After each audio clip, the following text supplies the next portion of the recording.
Assalamualaikum and selamat malam. Welcome back to channel. So malam ni, malam ke-9 fundamental, apa yang nak tunjukkan untuk anda. So malam ni kita akan kembali ke Bitcoin ataupun crypto market. So lepas kita belajar dah fundamental ekonomi yang bersembunyi, now kita nak tengok crypto. Kenapakah kita tahu ni good untuk investment crypto? Dan kalau anda masih baru dalam dunia crypto, anda perlu tahu ini iaitu 4-year circle.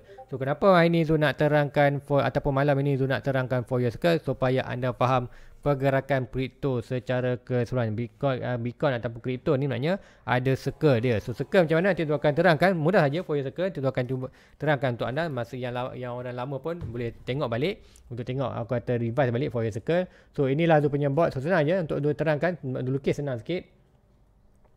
So untuk hari ini kita akan tengokkan 4-year circle dalam market kripto. So kenapa kita nak invest kripto? So dia akan terangkan. So dalam kripto ni, dalam market kripto kita ada banyak coin. Yang pertama kita ada Bitcoin, main kita. Kemudian kita ada panggil altcoin. Altcoin tu selain coin Bitcoin kita panggil altcoin. So meaning altcoin aku kata dalam market kripto ni ada berapa jenis altcoin? Berapa jenis aku kata coin? Dan berdasarkan coin market cap kita ada 20,000. Kita ada 20,000 jenis coin. Yang utama adalah Bitcoin. So meaning lagi berapa? Kalau katakan lagi 1999 ni adalah kita sebut sebagai altcoin. So kita panggil dalam kategori altcoin. Altcoin ni termasuklah Ethereum, KDA, apa saja anda dengar coin-coin itulah kita consider kata altcoin. So untuk senang kita tengok, untuk kita akan tengok BTC. BTC segala pergerakan di BTC naik ataupun turun akan efek pergerakan di altcoin. So ini kita perlu belajar chart Bitcoin. So chart Bitcoin kali kita akan tengok Bitcoin ada circle yang kita panggil 4-year circle. Kita akan panggil 4-year cycle. 4-year circle crypto. So 4-year cycle crypto untuk di mana? Di kuantum Bitcoin dan ada efek juga pergerakan di altcoin. So kita akan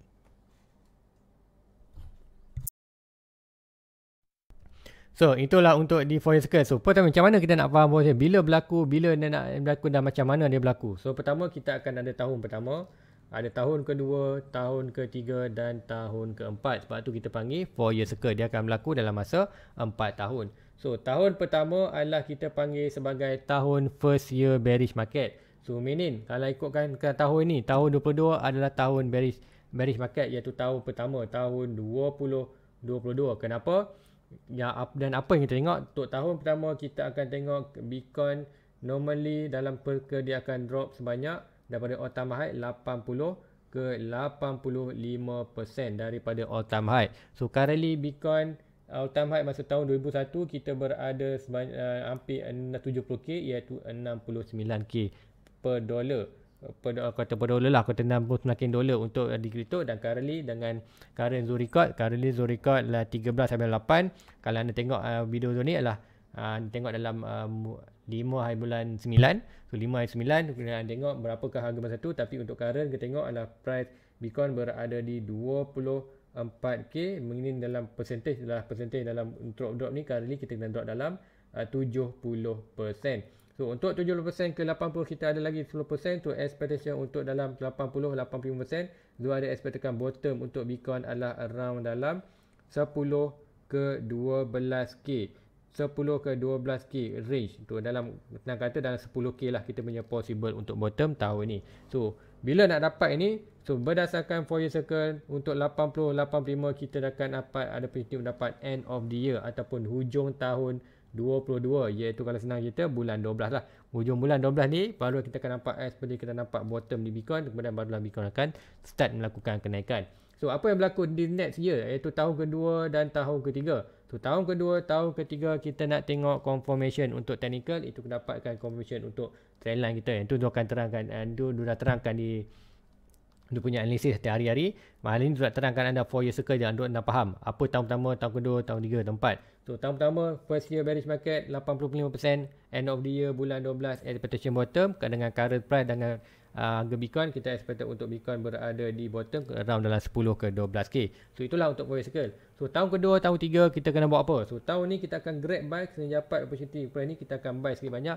So kau akan buy dalam 50% dia punya current modal. Dia akan invest untuk Bitcoin masa ni. Kemudian untuk tahun kedua, tahun ketiga kita akan nampak Bitcoin akan start naik dan dia akan halving ataupun sideways dalam lingkungan 60 ke 70%. So dia akan kuartal sideways dalam kawasan ini. Kemudian masa tahun ni apa kita buat? Inilah kita panggil zone, kita panggil DCA ataupun kita panggil dollar cost, kita panggil DCA, dollar cost average. Apa itu dollar cost average? Senang cerita, dollar cost average ni adalah kita beli salah satu aset tu, ini dalam kata ni adalah Bitcoin. Kita akan buy Bitcoin setiap bulan ataupun setiap minggu. Terpulang kepada anda, contoh dia bagi mudah adalah contoh anda ada bajet RM1,000 sebulan untuk buy Bitcoin. So sebab dalam masa 2 tahun ni adalah tahun 23, tahun 24, ini ada 12 bulan, meaning total adalah total kita akan dapat apa? Total kita akan dapat sebanyak 24 bulan. So 24 bulan, meaning kalau anda ada bajet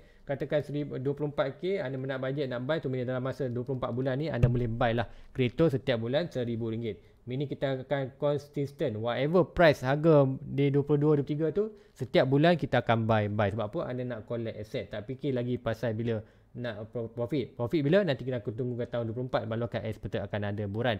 Itu akan terangkan.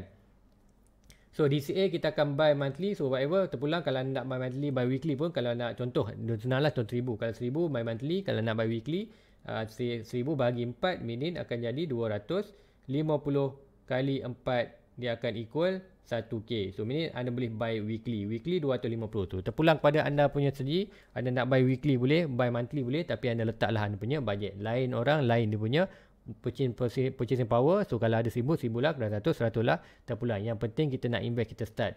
Kita kena start juga, walaupun sekecil mana pun kita perlu invest juga. Dalam ni adalah kalau anda kripto, anda nak invest kripto, inilah apa 4 year circle yang anda perlu alert.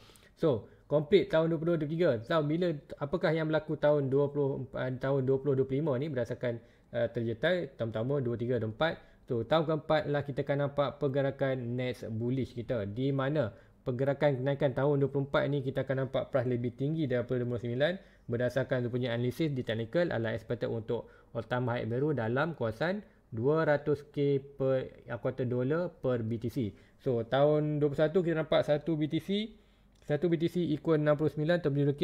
So tahun 25 kita expected 1 BTC akan expect dalam 200k per coin. So ini kalau anda invest kawasan ni, anda kumpul aset, so dia naik kawasan ni, anda akan untung banyak lah. So apa yang berlaku ni, kita akan exit market kawasan ni, kemudian nanti kita akan dapat circle baru iaitu tahun 26, 27, 28, 29. Sama juga akan repeat lagi ni, akan drop 80%, sideways buran tahun tu. Inilah kita circle market. Normally dalam kripto inilah yang dalam meraku. So kalau anda nak invest dalam kripto, anda masih baru dalam mikro, make sure anda learn dulu apa itu 4 year circle. Dan 4 year circle itu akan mainly kita akan tengok di Bitcoin, dan penting untuk anda faham untuk akan tengok pergerakan market.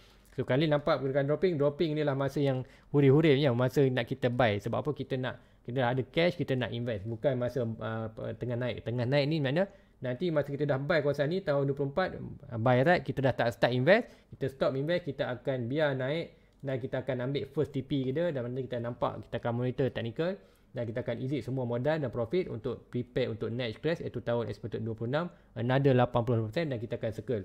Ini mungkin kat sini anda start tahun ni 22, mungkin anda ada 10k, anda buat seperti mana yang tu terangkan tadi. So buy right, kalau ada lagi gunakan dalam 10k ni mungkin boleh bertukar, mungkin katakan 50k ataupun 100k. So meaning daripada 10k anda boleh yang kata beranakkan anda duit ni mungkin 50 ke 100k, kemudian di next cycle anda ada modal lagi banyak. So daripada modal 10k now dah jadi lebih kurang 100k. So next term sama juga 100k beranak lagi. So ingat, investment ni bukan kata skin cepat kaya. Sebab tu cakap dalam kripto ni kalau anda leverage ke, kemudian anda main bot ke, apa saja kata masuk deposit bulan ni, bulan ni bagi, jangan. Itulah skin cepat kaya. Jangan percaya pada scam. Yang anda perlu belajar kalau invest bukan di kripto saja, di mana-mana instrumen investment, di stock ke apa, itu adalah investment long term, dia take time. So, kalau anda nak kata healthy movement dalam menjadi seorang investor ataupun kata nak jadi orang yang main saham, kripto apa saja, bukan saham kripto saja, saham, stok, so ni anda perlu tahu long term. So anda perlu kaji untuk long term, bila masa terbaik buy, bila masa terbaik jual. So dari 10k anda ternak sikit demi sikit. So kalau anda tak boleh kontrol anda punya emotional nak beli tu, minit anda nak jenis nak beli minggu ni, besok nak jutawan, tu memang anda takkan ke mana, memang anda takkan berjaya sampai bila-bila. So itulah untuk sikit analisis di Bitcoin. Fourier Circle, indikator penting untuk anda belajar dalam Bitcoin. So siapa yang masih baru, yang dah lama mungkin boleh polish sikit apa itu Fourier Circle dan anda boleh kaji lebih detail. Tapi pada siapa yang baru dalam kripto, masih baru kenal kripto, mungkin tak familiar dengan kripto, apa itu Bitcoin, mungkin kenal Bitcoin saja dan altcoin ada 20k unit. So macam mana nak buy, tengok harga tengah jatuh, harga tengah jatuh semua tengah maki, harga jatuh maki. Maknanya harga tengah jatuh, stok tengah jatuh adalah masa yang terbaik. Masa ni kita tengok cash is the king. Sebab apa? Orang yang ada cash dia akan boleh buy lower, minta price tengah naik nanti dia akan exit. Kita tak nak jadi seperti orang yang harga tengah naik buy. Contoh bagi simple adalah masa emas. Emas tengah naik, kita tengok media pun harga emas naik. So mungkin semua tengah pergi kedai emas nak beli. So bukan, kita tak nak jadi orang macam tu. Kita nak masa emas tengah jatuh, tak ada orang tengah cakap-cakap, harga emas tengah murah, rugi beli. Tilap. Itulah aku kata mental yang salah. Ini harga tengah jatuh, tengah diskaun, kita nak buy. Sebab apa? Bila diskaun nanti harga akan naik balik, kita akan jual masa harga tinggi. So kita beli rendah, jual tinggi. Kita bukan nak beli masa harga tinggi, lepas tu price tengah jatuh, takut jual. So ini anda loss dalam market. So make sure anda faham itu macam mana investment. So untuk Bitcoin kali consider good position untuk buy berdasarkan long term. Tapi nak buy pun janganlah buy sembrono masuk saja. Faham Fourier Circle tu, bila nak buy dan di manakah price potential yang terbaik untuk kita ROI ataupun return of investment untuk long term kita. So guys, itu aja untuk pagi malam ini. So walaupun Fourier Circle penting untuk anda dalam Cryptorian, siapa nak belajar, aku kata nak invest dalam crypto, Fourier Circle market adalah penting untuk anda mengetahui. So guys, itu aja untuk malam ni. Like, subscribe, jumpa anda lagi besok. Assalamualaikum. Bye bye. Your fucking hands up.